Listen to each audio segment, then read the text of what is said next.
Quiero dedicar este relato a Jesús Hernández y a Mercedes Gil, mis padres, por darme la educación necesaria para defenderme en la vida y para comprender que la belleza no reside en lo que puedas crear, sino en lo que eres capaz de transmitir.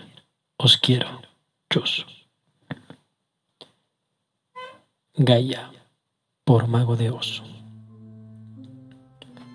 Obertura MDXX. Desde el principio de los tiempos, los ríos han sido las arterias que transportaban vida. Las montañas y la tierra fueron mi piel, los bosques y la selva mi pelaje. Todo estaba en permanente armonía, hasta que apareció el ser más cruel y caprichoso que jamás conoció este planeta, el hombre. Una forma de vida supuestamente inteligente, pero desperdiciada por la codicia, la violencia y la incultura. Yo soy Gaia, la madre naturaleza, y todo el mal que me hagas, te lo devolveré. Gaia, 7 de enero de 2002, Atlanta, Georgia, Estados Unidos. Siempre quise que la angustia fuera agua, que todo el dolor que produce la falta de oxígeno en alegría, en vez de convertirse en desesperanza, formara pequeñas gotas para así poder dar nombres y tamaño a ese dolor que alicata las paredes del estómago, cuando sabes que ya no hay marcha atrás. Siempre soñé que la alquimia de la esperanza transformara este miedo en gotas de sudor, que al resbalar por mi frente diluyera esta angustia que ya me ha ejecutado. Y ahora, que sé que mi final se acerca, quisiera que se evaporara este mal que tiene mi libertad secuestrada, que se evapora con el calor de un abrazo o con el aliento de un te quiero, esa libertad que siempre me dio besos de usted y que nunca me prometió amor eterno. La libertad es un estado pasajero del alma, y todos morimos un poco cada día. Mientras Alma Echegaray era ejecutada en la silla eléctrica, estos pensamientos quedaban impregnados en la sala, donde 20 testigos y media docena de periodistas habían presenciado cómo una corriente de 2000 voltios atravesaba su convulso cuerpo. Esta primera descarga deja al reo inconsciente. A continuación, se le aplica otra descarga de 1000 voltios con el fin de rematarle, y más tarde una tercera, y la última de 2000 voltios, por si existiera alguna duda de la efectividad de tan piadoso y magnánimo brazo de justicia. Existen numerosas pruebas de que a veces el reo no muere inmediatamente, y que el ejecutado padece un intenso sufrimiento. Incluso hay personas más resistentes a la electricidad que otras, bien porque su cuerpo genera una natural resistencia a la misma, o bien por su continua exposición a esta. Cuando aquel torrente de electricidad recorrió por segunda vez el cuerpo de Alma, se dejó de convulsionar, y un histérico silencio se adueñó de la sala. Se había hecho justicia. El Estado había asesinado a otra amenaza para el modo de vida americano. Alma Echegaray había dejado de existir. A Joy Hamilton no le resultaban agradables las ejecuciones, pues pensaba que la sociedad debía de valerse de medios como este para defenderse y conservar un cierto orden en el país. Él siempre fue partidario de las ejecuciones de inyección letal, por su limpieza, por su modernidad, pero quizás este aséptico sistema de eliminación de criminales lo encontraba demasiado dulce y poco didáctico. Desde que era gobernador de Georgia, había abogado siempre por ejecuciones rápidas y ejemplarizantes. El reo debía de sufrir como pago de sus crímenes, y para escarmentar y advertir a futuros inquilinos, la vieja silla era lo menos malo que él conocía. Mientras intentaba alejar de su mente los sucesos de los últimos 5 horas, en las que tuvo que rechazar por 2 veces consecutivas un indulto a esta condena sudamericana, y que tuvo que convencer a la prensa que personas de este calibre no tenían cabida en un país libre, se sirvió una copa de su bourbon favorito y distraídamente encendió su ordenador, situado en el despacho que se alojaba en el ala derecha de su mansión. Debía poner al día su correo electrónico antes de darse una reparadora ducha e intentar descansar. Había sido un día de muerte. De repente, algo muy extraño comenzó a suceder. Todos los mensajes de entrada estaban borrándose, al tiempo que uno nuevo comenzaba a surgir de la nada y a parpadear insistentemente, con una cadencia rítmica y enfermiza. Entregado, lo abrió, y su sorpresa fue en aumento cuando vio que el remitente no era el otro que Alma Echegaray. Era imposible que el corredor de la muerte exista la posibilidad de que ningún reo pudiera acceder a ningún ordenador, y menos que se pudiera comunicar con el exterior. En ese mismo instante sus dedos dejaron de ejercer presión sobre el vaso de whisky que resbaló por la palma de la mano y terminó estrellándose contra el teclado. El ruido que produjo el brusco choque de cristal lo despertó de su fría e irreversible ordenada vida. El email acababa de ser enviado. Rápidamente lo empezó a examinar, y mientras sus ojos iban de palabra en palabra, su corazón comenzó a bombear de una forma frenética. No podía ser, era imposible. Pero si estás muerta. El email decía así: estimado gobernador, sí, no es una alucinación, es real. Le estoy escribiendo desde el más allá del dolor, allá donde su poder y sus leyes no tienen ningún efecto. Donde estoy, por fin soy libre, y mi cuerpo ha dejado de sufrir las torturas a las que me sometió usted. Y aunque mi alma por fin está libre, yo no he encontrado todavía paz. No mientras no consiga que usted y toda la humanidad que piensa como usted entiendan que lo que acaban de hacer conmigo no es justicia, es un crimen.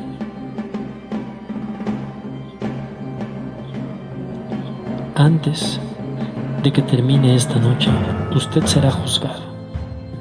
Pero antes quiero que conozca usted una historia que se remota al año 1500. Lea atentamente y sírvase otra copa. Le veo con la boca seca. La conquista. Año 1519, mediados de febrero. Buenos días, aventura. Pedro Alcázar susurró a la brisa marina mientras arriaban las velas. Era una soleada mañana del mes de febrero y por fin, a sus 20 años, iba a conocer mundo y, ¿por qué no?, hacerse de una pequeña fortuna.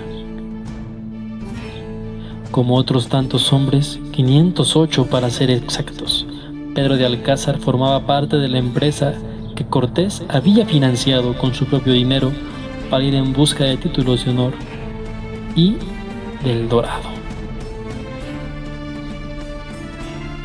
Esta expedición la totalizaban 12 buques, 10 cañones de bronce, 4 falcones y pólvora, casi suficiente.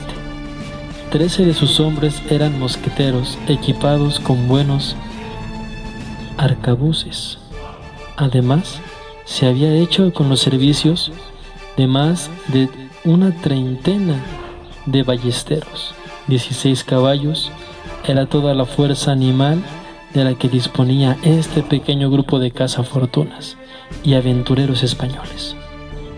Y a mí, Pedro de Alcázar, hijo de Simón de Alcázar e Isabel de Guzmán, se me había concedido la distinción de alimentar a todas las bestias de la expedición, caballos incluidos.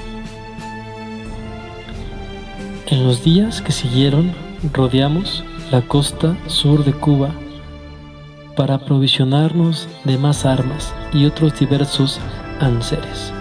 Zarpamos desde Santiago de Cuba el 18 de febrero del año de nuestro Señor 1519.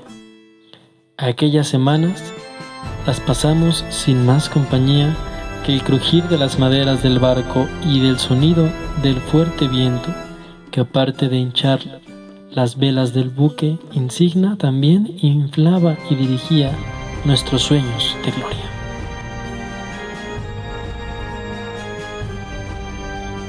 Por fin, divisamos tierra, precisamente en el instante que la noche bostezaba y el pálido sol de la mañana desayunaba con los primeros olores del día. Ante nuestros ojos, una inmensidad de colores asomaron como surgidos de un cuento. Jamás había visto tal diversidad de aves y plantas. Incluso la arena de aquella playa parecía que hubiera sido tamizada por una mano sobrenatural. Hernán Cortés mandó que se engalonaran toda la tripulación ante los atónicos ojos de aquellos nativos. Los españoles hicimos ostensión de todo nuestro poder y orgullo. El miedo de aquella gente semidesnuda era palpable. Observaban a nuestros caballos con horror y espantados corrieron a refugiarse tierra adentro. Más tarde supe que creía que caballo y jinete eran un solo ser y que nuestros navíos eran montañas flotantes. Estaban convencidos que nuestra divinidad, que éramos la encarnación de Quetzalcóatl, una deidad de mucho poder, la serpiente emplumada de las leyendas mexicanas, adorada en todo el imperio azteca. Los mayas la conocen como Kukulcán. En ambos casos, es el dios del saber, que combina las fuerzas de la tierra y del cielo. Su consorte es Tonantzin, diosa de la tierra. Cuenta la profecía que Quetzalcóatl volverá al reino de los hombres en el año azteca, que coincide con el 1519 de nuestro calendario romano. Y no éramos deidades, solo un grupo de insensatos guerreros, ávidos de oro y aventuras. Y yo, Pedro de Alcázar, empezaba a ser consciente de las atrocidades que haríamos por conseguir lo que buscábamos. Torturaríamos, mataríamos, esclavizaríamos, todo por su tierra y bajo la insuficiente excusa de cristianizar a alguien que no lo necesitaba. Era la orgía del poder. El banquete de los cristianos era la conquista. Alma.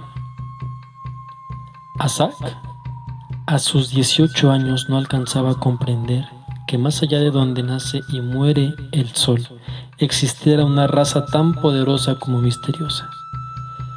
En la aldea corría el rumor de que hombres con la tez blanca como la harina y con vello por toda la cara habían venido flotando en montañas y estaban cerca de su poblado, mostrando ropajes imposibles y blandiendo cuchillos que escupían fuego y muerte. Para ser la menor de 5 hermanos, Asak ya poseía una inmensa sabiduría y una gran responsabilidad. Desde pequeñita había desarrollado la capacidad de hablar con los árboles y de leer los mensajes que las nubes le mandaban. Se sentía en perfecta comunión con la naturaleza, a la que llamaba hermana. Aquella mañana su corazón le había avisado que un peligro desconocido moraba entre los suyos. Más tarde, tuvo noticias.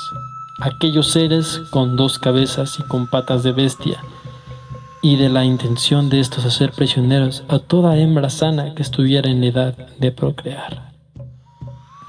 Y fue en ese instante cuando la vi, en el que supe que no había conocido la belleza de su totalidad, hasta que sus ojos me taladraron con una dulce e inquisitiva mirada. Me encontraba frente a ella y a mi lado Jerónimo de Aguilar, náufrago español que arribó a la costa maya 8 años antes de la llegada de Cortés y que además hablaba la lengua de los nativos con cierta soltura y solvencia. Junto a Aguilar y a mí, arremolinadas en torno a esta belleza indígena, se encontraban ancianas emitiendo chillidos desgarradores y sollozando desconsoladamente. Poco a poco me fui abriendo paso ante aquella multitud y pude ver cuál era el motivo de tanto dolor y desconsuelo. Tumbada en un pequeño lecho de hojas verdes yacía una criatura de no más de 4 años. Sus pequeños ojos me miraron. Cuando intentaron hablar, su tez morena y su largo cabello estaban empapados en sudor, y su respiración había perdido toda cadencia natural.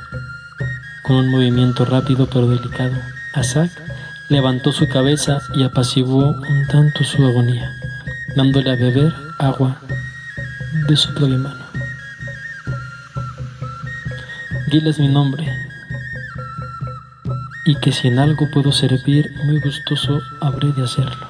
Y diles también, Aguilar, que no me teman, que nada malo esperen de mí, comenté con humildad. Jerónimo de Aguilar intercambió unas palabras con Asak. Tras una breve pausa, que a mí me pareció una eternidad, Aguilar se incorporó y me dijo: se está muriendo, Pedro. Tiene una grave dolencia, pero sus corazones no lloran por su marcha, sino porque nos han ordenado detenerles. Y la niña se quedará sin su canción del alma. ¿A qué te refieres?, pregunté. Ellos creen que debemos estar preparados para el último viaje, al igual que debemos estar preparados para la vida. Y si no permitimos que estas gentes hagan su rito del alma, esta niña vagará por las tierras tristes. ¿Y cuál es el rito?, volví a inquirir. Es una canción, la canción del alma. Diles que la canten, les dejaremos el tiempo que haga falta, concluí.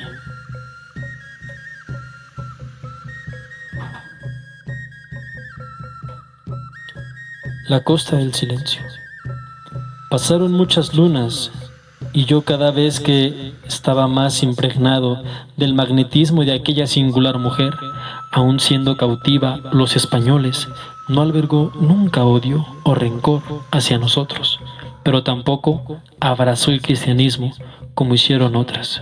Ella no entendía el afán de Hernán Cortés por invadir y dominar a Tenochtitlán, capital del Imperio Azteca. Asak aseguraba que la tierra, las nubes y las montañas pertenecían a quien supiera vivir en comunión con ellas, no utilizarlas como plataforma de crecimiento personal, venganza o abuso. En las muchas noches que pasé hechizado, escuchando preciosas historias que me contaba, empecé a comprender lo que me quería enseñar. Vosotros, me dijo, utilizáis el mar para alimentaros y para viajar por él, pero jamás lo cuidáis. Y el mar, como ser vivo que es, necesita amor y atenciones, al igual que el río o un árbol. Ayer escuché al viento, me advirtió que dentro de muchas lunas, cuando tengáis barcos que no necesiten al hermano viento para desplazaros, el mar sufrirá una enfermedad de tal gravedad que si no le remordía al hombre blanco, moriría de pena y de suciedad. La madre naturaleza castigaría por ello. A las puertas de Tenochtitlán, mientras la luna iluminaba nuestras caras, Azac alumbró mi alma, contándome la profecía que según ella ocurría en nuestro Galicia, dentro de muchos años.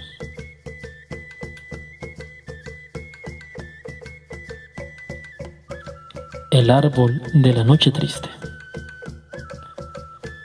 En la noche del 30 de junio de 1520, y tras haber cohabitado con los aztecas en Tenochtitlán, aprovechando la creencia de estos de nuestra procedencia divina, Hernán Cortés ordenó que abandonáramos la capital, ya que la paciencia de los aztecas y el apoyo del pueblo a Moctezuma había llegado a su fin. Las órdenes eran claras: debíamos transportar todo el oro y tesoros que pudiéramos, y en alianza con la oscuridad que nos proporcionara la noche, huiríamos con la misma clandestinidad que un ladrón tiene al abandonar la escena del crimen. Yo mismo me había empujado a la rapiña y la ambición. Todos éramos presa de una mezcla de miedo y extraña borrachera del poder. Había quienes incluso dejaban sus armas y cascos para así poder trasladar más botín. Y como las patas del mentiroso y del ladrón son muy cortas, no pudimos ir muy lejos, debido al poco sigilo que mantuvimos. Los aztecas dieron la voz de alarma al ver que cobardemente huíamos con sus riquezas. Nos atacaron con la fuerza que da el defender tu raza y tu tierra.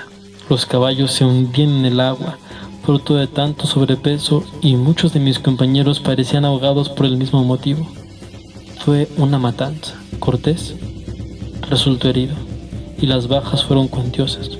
Yo sufrí una herida de la cual nunca podré curarme, y fue la herida que recibió mi alma al ver que me había convertido en ladrón y asesino, cobarde. Azac también había conseguido escapar con vida, pero muy a su pesar, pues seguía esclava de nosotros, y creo que también de mi corazón.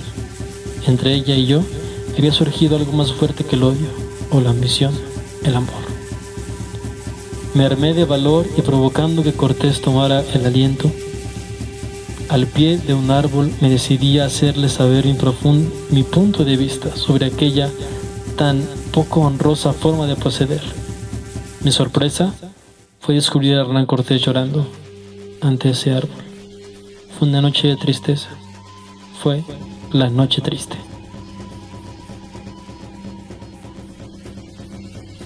La rosa de los vientos. Hoy tengo el convencimiento de que hablé con el corazón, que todo cuanto dije a Cortés fue lo correcto y lo que tenía que hacer, pero en ese momento, una vez que mi boca dejó de soltar toda esa verborrea, y después de acusar a Cortés, el miedo me abrazó tan fuerte que incluso él decidió apiadarse de mí y no ahorcarme por mi traición. Evidentemente, fui arrestado y el juicio postergado hasta mi regreso a Cuba, donde se me trataría con deshonor y se me encarcelaría. Pero Cortés, a la vez, necesitaba hombres, y yo, aunque contestón y según él cobarde, era útil para sus propósitos. Se había propuesto volver a Tenochtitlán y conquistar el imperio azteca de una santa vez.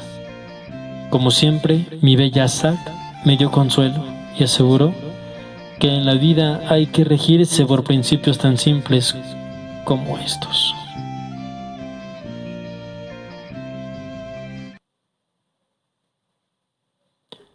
La leyenda de la Llorona. Entre las muchas mujeres que abrazaron el cristianismo, hubo una, la cual era el blanco de las iras de Azac. Su nombre, Malinche, y su condición, amante de Cortés y traidora de su pueblo y su naturaleza. Aquella misma noche vi a Azac discutir con ella acaloradamente, y entre otras amenazas, Azac le contó una leyenda que sobrevivía en el tiempo. Es, según dijo Azac, una historia que se cuenta en el México del futuro, y habla de la Llorona. Van a rodar cabezas.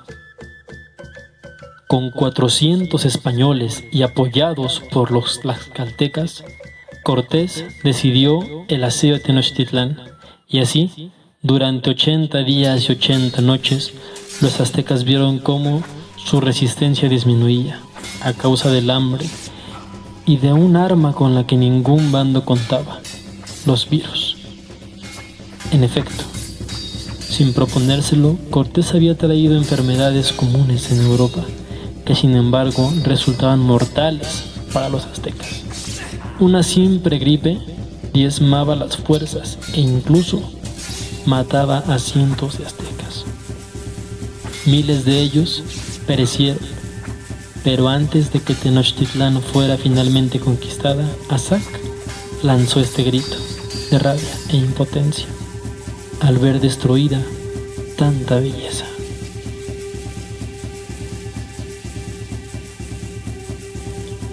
El atrapasueños. Debemos dirigirnos al sur, dijo Azac. Allí hay más nativos como yo que necesitan de mi ayuda, y yo preciso que sean testigos de toda injusticia que allí el hombre blanco está haciendo. Existe un imperio, el Inca, que pronto caerá a manos de compatriotas tuyos, y debes verlo, y luego regresar a tu mundo para contarlo. Cuánta razón tenía Azac. El éxito de Cortés no hizo sino animar a más europeos que venían en el continente americano, una salida a su pobreza y una posibilidad de ir amasando territorios y fortuna. Ahora duerme y pon esto en tu lecho. Azac me entregó un extraño amuleto que, según ella, venía de un pueblo al norte, muy al norte. Entre otras propiedades, tenía la de capturar a todos los malos sueños y que jamás te hirieran. Su auténtico poder reside, me dijo, en que captura a todos tus anhelos, y si deseas algo en tu vida y sueñas cada día con ello, se cumple. Y ahora duerme, duerme y sueña con ser. Si te vas. Cuando el alma quede herida de soledad, es cuando aprendes a tener a alguien a quien más amas. Es un regalo que debes cuidar y mimar. Azac nunca se recuperó de toda aquella matanza. Los españoles le habíamos quitado su identidad, sus costumbres, y a cambio, ella solo tenía mi amor. Cuando aquella noche me dijo que al ayudar a huir, todos mis miedos y mis dudas desaparecieron. Amar a alguien es comprometerse a pensar en tres: tú, yo y nosotros. Había encontrado el amor y no la quería dejar escapar. Claro que la ayudaría, incluso me iría con ella, pues si ella se va, yo volvería a encerrarme en vida.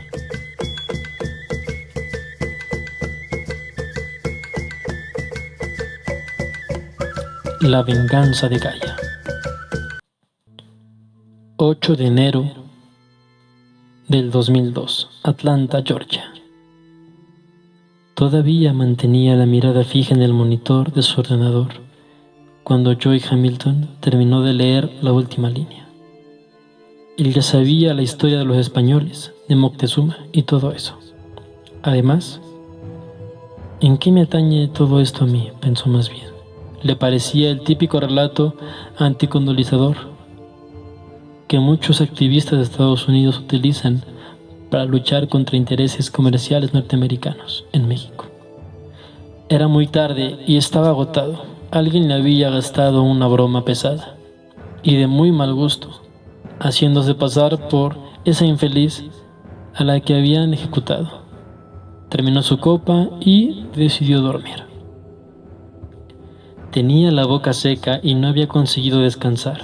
Encendió la luz que estaba en su mesía de noche, atestada de libros de derecho penal y una biografía de Charlton Heston. Al iluminarse su cuarto, notó por el rabillo del ojo un fugaz movimiento. giró súbitamente la cabeza y su expresión cambió de tal forma que una risita ahogada se escapó de quien estaba ahí a su lado. Intentó gritar, pero el miedo había paralizado todas sus funciones básicas. Incluso respirar le parecía imposible. Sentada en su cama estaba Alma Echegaray. Mirándolo fijamente y con cara burlona se presentó. Buenas noches, gobernador. Espero que el sueño haya sido reparador. ¿Quién eres? Acertó a pronunciar. Ya se lo dije. Tenía algo importante que contarle. Esperaba que hubiera entendido mi historia. Pero veo que no. Veo que no ha entendido nada. Yo soy Isaac. También soy Alma Echegaray. He venido y he tenido muchos nombres a través del tiempo, pero siempre he sido la misma, Gaia. Soy la madre naturaleza, la Pachamama.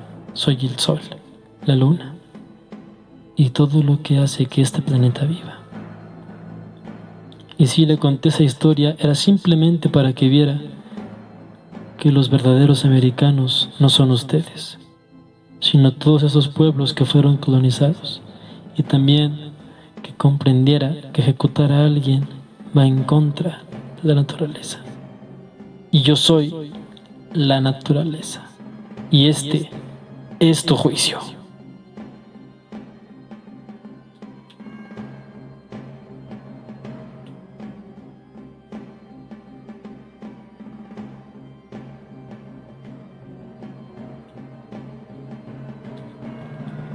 Que el sol de mañana y la brisa de la noche no vuelva jamás a ser testigo de injusticia sobre cualquier pueblo o cultura. Que el canto de un pájaro no sea un requiem por el mar, y que todo cuanto nos rodea, alimenta y da vida, sea merecedor de nuestro respeto y amor. El espíritu de la tierra, Gaia, siguió guardando y cuidando el planeta del hombre. Pero eso es otra historia, y en otro momento será contada.